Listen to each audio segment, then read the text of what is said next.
mission now. I'm on a mission now.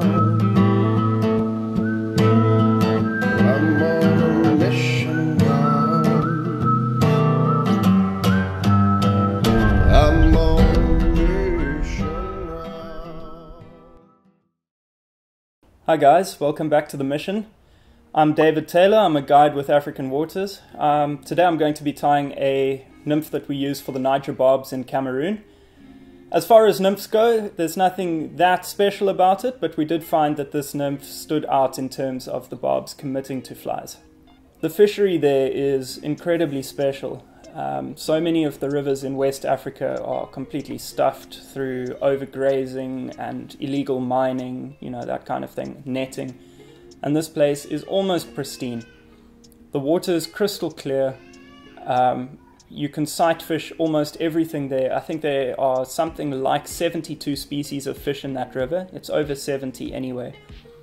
The main species we're targeting are Nile perch, which we do at night with 12 weights. Then during the day we have 3 different species of tigerfish, which is really cool. The least common one is the one that most of you guys will be familiar with. It's the vittatus, what you get in the Okavango and the Zambezi. The main one we're targeting is the brevis, which is the Sahelian tigerfish. Then you have the last species, which is the fuscalia. The barbs there are technically a species of yellowfish. They are a labiobarbus. They look kind of like Natal scalies, but give them a slightly bigger dorsal fin and make them more yellow. And we've seen those up to, look, it's difficult to tell when you're looking at them in the water, but we reckon we've seen them up to close to 20 pounds. We found that the big ones tend to sit in the slow deep pools, the same pools that we'll fish for perch. It's almost all sight fishing. You want to sneak up next to the river, plop a nymph on their head without them noticing that you're there. They won't spook at the plot, they'll always react positively to it. But as long as they aren't suspicious that someone might be on the bank. Got him! Oh my god! Oh my god! When you do hook them, for the most part they're fairly slow, but they're very, very powerful and they don't give up. If you hook a big one, it will go at walking speed upstream, well into your backing.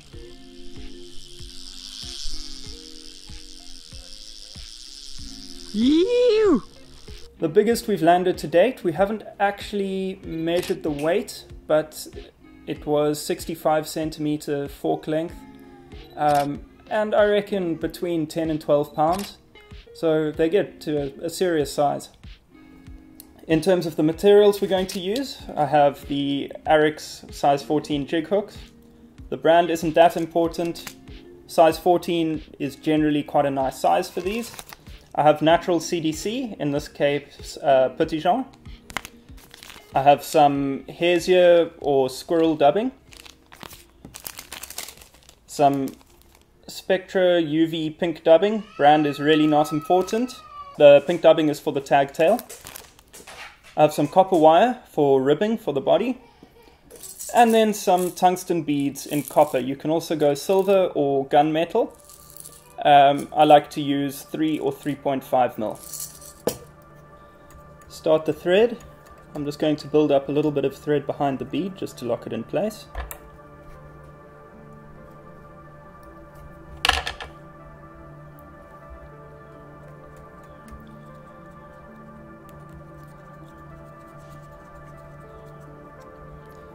Work your way to the back of the hook, just to the end of the shank there. Then I'm going to use this pink UV dubbing, and I'm going to use the fibers of this to create a little tail.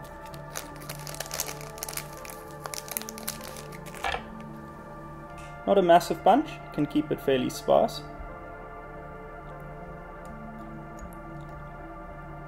Pin trap, just to get your placement correct. 2 or 3 wraps and then fold it back and tie it down. At this point you want to cut it off. It's a short tail. You want the tail to be in line with the furthest back point of the hook, so on the bend there. I'm then going to move my thread forward and tie in copper wire. I tie it in just behind the bead like this so that the thread base along the hook is not tapered in the wrong direction. If you just tie it in right at the back, it's a bit difficult to get the correct taper on your nymph.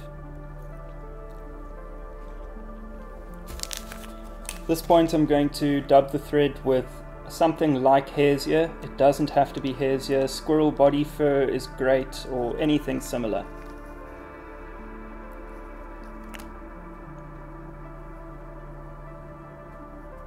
Something with some guard hairs is good.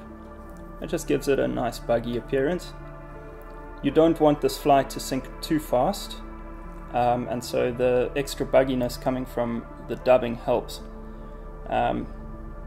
Now you might think if you don't want it to sink too fast, you would put on a smaller bead, but in fact, with these fish, the plop is quite important. So you're trying to get a fly that's going to make a lekker plop, but that's going to hang in front of them just long enough for them to grab it.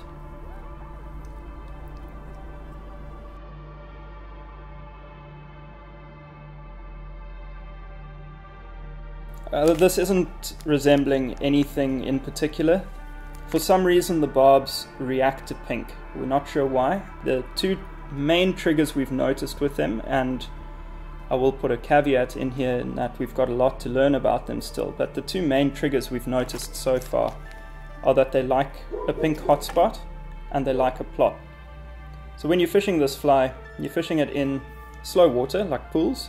You're sight fishing to shoals of fish, and your fly's landing, sinking for 2, max 3 seconds, then you're lifting it up and plopping it down again. Just watching for the reaction of the fish, you'll often see their mouth flash as they take it. Now that I've dubbed the body, I'm going to wrap the copper wire forward. Notice that the body is tapered very slightly towards the bead, so it's slightly away from the bead towards the tail. It's slightly thicker at the bead side anyway.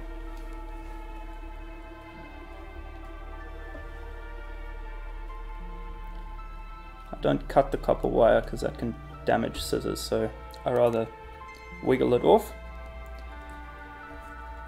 Now I'm going to take some natural CDC. So often when it comes to tying nymphs, you really want to limit the amount of CDC on them, because the CDC inhibits their sink rate. In this case, you want a little bit more CDC than you would usually put on a nymph because you want it to fall slowly through the water column. So this is a fairly long feather as far as this pack goes, and with quite nice soft fluffy fibers, so they're going to have a lot of movement. Going to put that in a bulldog clip because ain't nobody got money for a petit jean tool.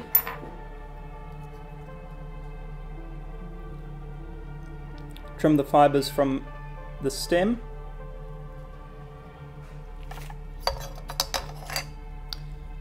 And then split the thread. Now I do this, you don't have to do it like this, there are tools to split threads.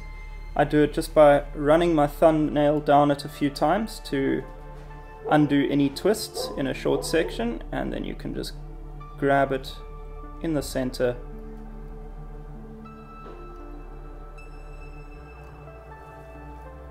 and open it up.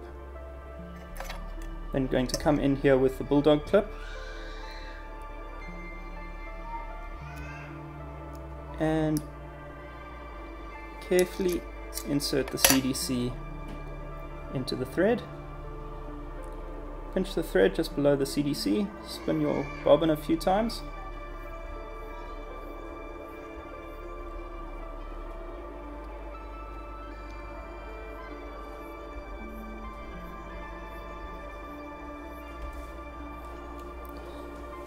And then we're going to wrap this carefully. So while you are wrapping, you do want to stroke it back a bit.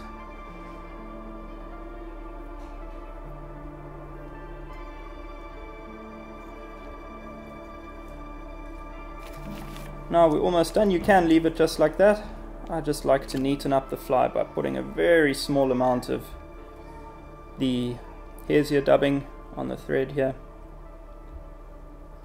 and just covering up the thread with that.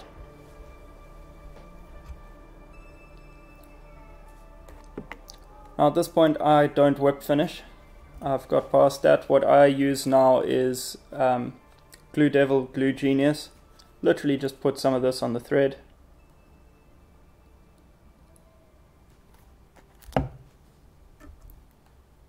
Wrap a few times and trim the excess. I trim the excess with a blade, do it with scissors as well. It doesn't make a difference. And there you have a sort of buggy pink tag thing that works brilliantly for barbs.